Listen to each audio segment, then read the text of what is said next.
Selamat datang kembali di The Deep Dive. Kamu udah ngirimin babak keempat dari buku Disrupt Everything and Win, judulnya singkat tapi nusuk banget. Bertindak. Heeh, Kayaknya kita udah bosan ya sama ide-ide hebat yang cuma jadi pajangan di kepala. tepat. Jadi misi kita kali ini simple aja. Gimana caranya kita berhenti cuma mikirin perubahan dan mulai benar-benar ngelakuinnya. Oke. Buku ini ngasih kita semacam peta yang disebutnya anatomi seorang pengganggu positif. Ini bukan sekedar teori loh, tapi daftar perilaku konkret yang bisa kita lihat dan pelajari. Dan untuk buka pembahasan ini, sumber yang kamu kirim langsung ngelempar kita ke tengah-tengah tekanan tinggi. Bayangin deh, kamu itu Dansby Swanson, pilihan nomor 1 di draft Major League Baseball. Wah, tekanannya luar biasa itu. Semua sorotan, semua ekspektasi ada di pundakmu. Bakatnya luar biasa, rencananya besar, tapi dia sadar itu semua, omong kosong tanpa satu hal. Betul, dia bilang gini, ada hal-hal tertentu yang harus Anda lakukan secara konsisten, kalimatnya sederhana, tapi itu intinya. Itu dia. Mimpi sebesar apapun, itu diwujudkan sama perilaku harian yang kadang-kadang ya ngebosenin. Inilah jembatan antara visi dan kenyataan. Jadi, apa aja nih perilaku yang mengubah seorang pengganggu jadi pemenang? Nah, mari kita bedah anatomi ini bagian per bagian. Oke, ayo kita bongkar. Konsep anatomi pengganggu positif ini menarik banget karena nyusun 16 perilaku kunci berdasarkan bagian tubuh. Jadi lebih gampang diingat. Kayak ngebangun avatar gitu ya? Iya, kayak kita lagi ngebangun superhero disrupsi, dari atas ke bawah. Dan pastinya kita mulai dari pusat komando, otak dan mata. Dan yang menarik di sini tuh, setiap bagian tubuh punya sepasang perilaku yang saling nyeimbangin. Jadi ini bukan daftar acak. Oh, oke. Untuk otak, pasangannya adalah pertama, berpikir mendalam untuk menemukan wawasan, dan yang kedua, percaya bahwa yang lebih baik itu mungkin. Jadi ini bukan sekedar optimisme buta, tapi keyakinan yang lahir dari analisis yang tajam. Aku suka pasangan itu. Artinya, kita nggak bisa cuma jadi pemimpi yang naif, Betul. tapi juga nggak boleh jadi sinis yang cuma lihat masalah. Contoh, David Mendelsohn dan bisnis daur ulangnya Donko. Ini ngambarin banget. Mereka lihat tumpukan limbah industri dan bukannya mikir, wah ini masalah. Mereka justru nanya, ini potensi apa? Persis. Mereka mikir dalam banget soal masalah limbah dan percaya ada solusi yang lebih baik. Dan contoh yang paling gila dari buku ini adalah gimana mereka ngambil sisa-sisa dari produksi popok. Popok bayi itu. Iya, bahan yang super absorben itu, dan mereka ubah jadi salju palsu buat pertunjukan teater. Tunggu. Dari limbah popok jadi salju panggung. Itu brilian banget. Brilian kan? Aku jadi mikir, berapa banyak limbah di sekitar kita, mau itu limbah fisik, proses nggak efisien, atau ide yang dibuang, yang sebenarnya emas tersembunyi. Kalau aja kita ngelihatnya dengan cara beda. Nah, soal cara pandang, ini pas banget sama bagian tubuh berikutnya. Ini transisi yang sempurna. Kalau pemikiran hebat tanpa penglihatan yang jernih, bisa jadi halusinasi. Disinilah peran mata jadi krusial. Oke. Pasangan perilakunya adalah memiliki visi dan yang ini nih yang sering dilupain. Melihat realitas yang brutal. Nah, ini dia. Punya visi besar itu kedengarannya seksi. Semua orang mau jadi visioner. Tapi ngadepin kenyataan pahit, itu bagian yang gak enaknya. Iya. Rasanya banyak orang kejebak di salah satu sisi. Entah terlalu ngelamun atau terlalu pesimis sama keadaan. Dan yang imbangin keduanya itu kuncinya. Lihat aja kisah Joel Anderson dari Anderson Design Group. Visinya jelas banget dan indah. Bikin lagi poster-poster perjalanan klasik dari era keemasan. Dan dia berhasil kan? Karyanya ada di mana-mana. Betul, itu visinya. Tapi kemudian datanglah realitas yang brutal.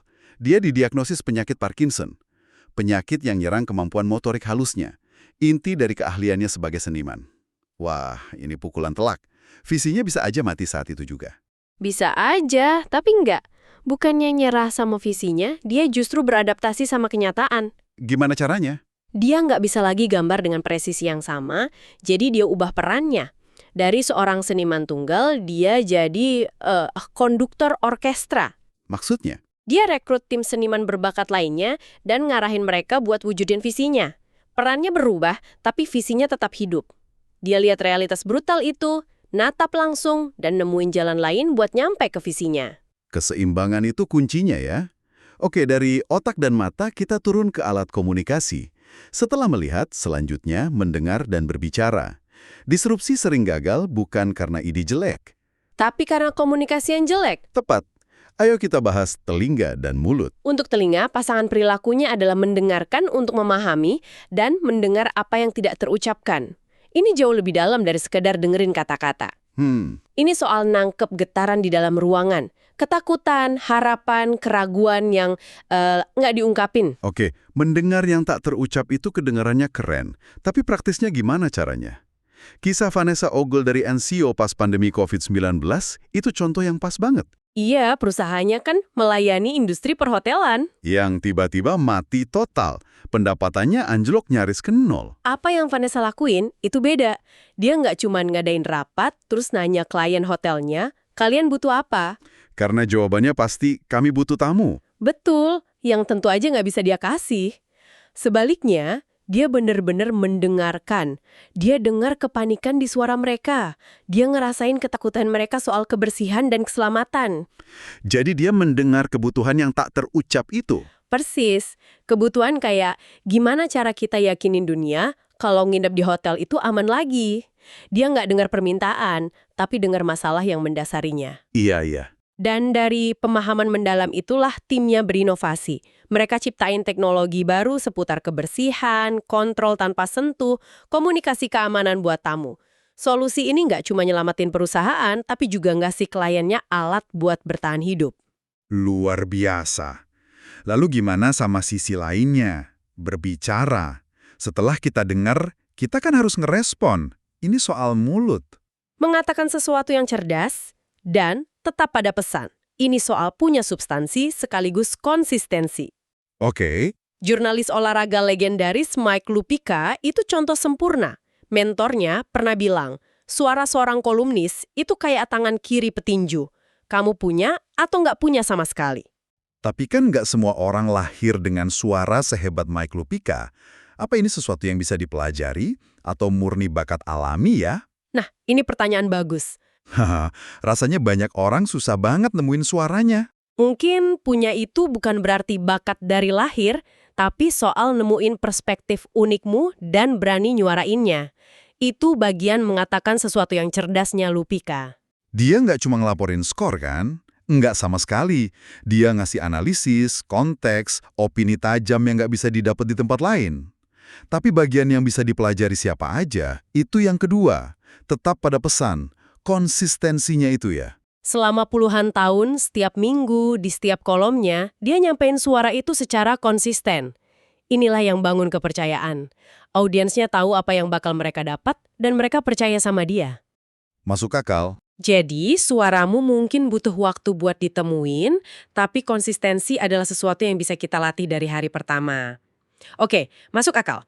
Jadi kita udah punya otak yang mikir, mata yang ngelihat, telinga yang dengar, dan mulut yang bicara. Sekarang kita masuk lebih dalam. Ke inti mesin manusia, hati dan perut. Pusat dari empati, nilai-nilai, dan insting. Betul. Dan ini seringkali jadi pembeda antara disrupsi yang cuma cerdas secara teknis sama disrupsi yang benar-benar bermakna. Untuk hati, pasangannya adalah peduli pada orang lain dan bertindak sesuai hati nurani.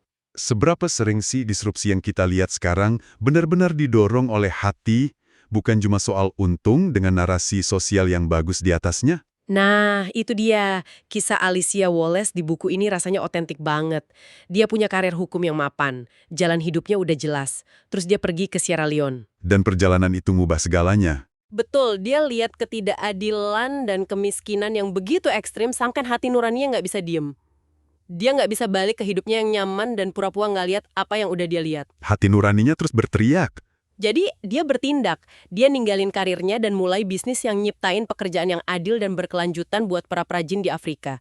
Disruption-nya lahir bukan dari analisis pasar, tapi dari kepedulian tulus dan panggilan hati nurani. Itu kekuatan yang luar biasa.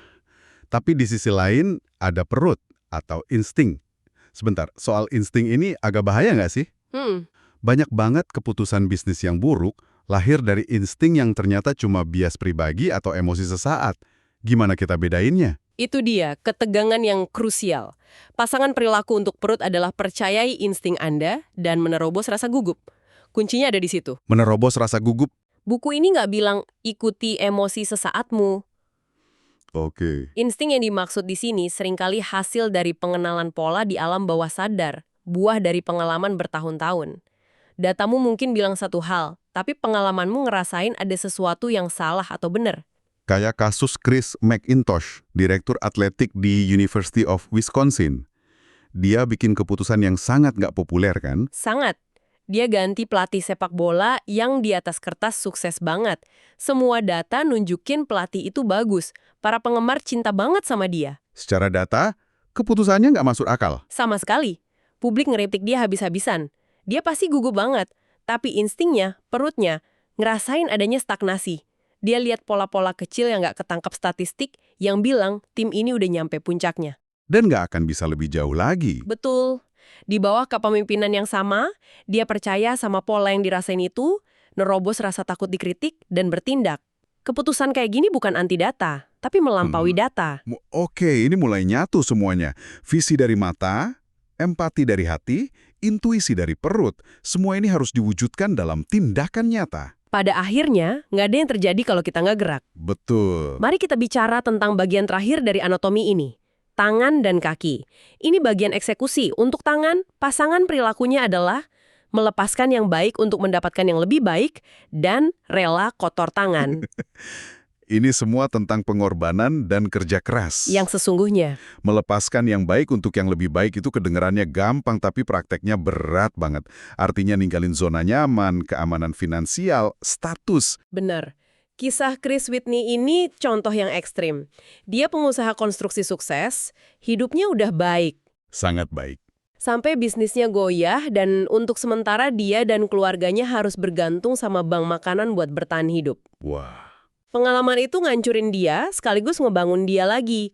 Dia sadar ada panggilan yang lebih besar. Dia lepasin kesempatan buat bangun lagi karir lamanya yang baik demi sesuatu yang dia yakini lebih baik. Dia mendirikan organisasi nirlaba One Generation Away. Untuk memerangi kelaparan. Dan disinilah perilaku kedua masuk. Dia nggak cuma jadi CEO dari balik meja. Dia benar-benar rela kotor tangan. Iya, dia sendiri yang nyetir truk, ngangkat kotak makanan, dan bagi-bagiin. Dia terlibat langsung dalam pekerjaan kasar yang dibutuhin buat wujudin misinya. Dia menukar kenyamanan dengan makna. Terakhir, kaki. Setelah kita kerja keras, pasti ada tantangan, ada badai. Gimana kita berdiri di tengah-tengah itu semua? Pasangan terakhir ini soal sikap kita ngadepin konflik. Untuk kaki, pasangannya adalah berlari menuju disrupsi dan berdiri teguh meskipun ada yang meragukan. Nggak bisa nunggu perubahan datang ya, harus proaktif. Betul, tapi juga harus punya tulang punggung buat bertahan pas tekanan datang. Contoh klasik dari buku ini adalah kampanye Battle of the Burgers dari Burger King tahun 80-an. Ya, waktu itu iklan yang nyerang kompetitor secara langsung dianggap tabu, nggak sopan. Betul, semua orang ngindarin itu. Tapi Jeff Campbell yang mimpin kampanye itu nggak ngindar, dia justru lari ke arah sana. Dia sengaja mancing keributan. Dia ngeluncurin iklan yang belak-belakan bilang, burger kami terbukti lebih enak daripada McDonald's. Dia tahu ini bakal micu perang. Dia tahu McDonald's dan Wendy's bakal nuntut. Itulah para peragu. Dan dia bisa aja mundur pas surat gugatan datang. Tapi dia enggak. Dia berdiri teguh. Dia udah ngantisipasi serangan balik dan siap ngadepinnya. Hasilnya, gugatan itu jadi berita nasional, Burger King dapat publisitas gratis jutaan dolar. Dan penjualan mereka meroket. Iya, itu contoh sempurna gimana keberanian buat lari menuju disrupsi yang dipaduin sama keteguhan ngadepin konsekuensinya bisa mubah seluruh industri. Jadi setelah kita bedah semuanya dari otak sampai kaki, jelas banget ya, jadi seorang pengganggu positif itu bukan soal sihir atau keberuntungan. Bukan sama sekali. Ini serangkaian perilaku yang spesifik banget. Dan bisa dipelajari. Kerangka anatomi ini benar-benar ngasih kita peta jalan. Bener. Dan ini bukan cuma buat direnungin. Buku ini, seperti yang kamu lihat di bagian 7, nyediain alat praktis. Menilai 16 perilaku kunci Anda. Oh, jadi ada semacam self-assessment ya? Betul. Ini bisa jadi langkah selanjutnya yang sangat konkret buatmu. Coba luangin waktu buat bener-bener jujur sama diri sendiri. Dari 16 perilaku ini, mana yang udah jadi kekuatanmu? Dan yang lebih penting, mana yang paling perlu kamu perhatiin saat ini?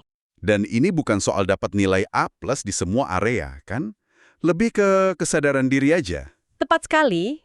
Tahu di mana kita kuat dan di mana kita perlu lebih seimbang.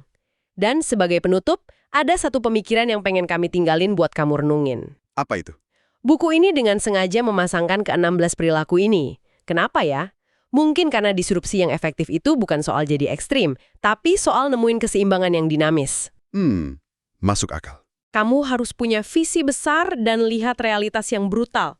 Kamu harus rela kotor tangan dan berpikir mendalam. Kamu harus lari menuju perubahan dan tahu kapan harus berdiri teguh. Jadi, pertanyaan terakhir untukmu adalah, saat kamu menghadapi disrupsi besar berikutnya dalam hidup atau pekerjaanmu, pasangan perilaku mana yang paling perlu kamu seimbangkan untuk bisa berhasil?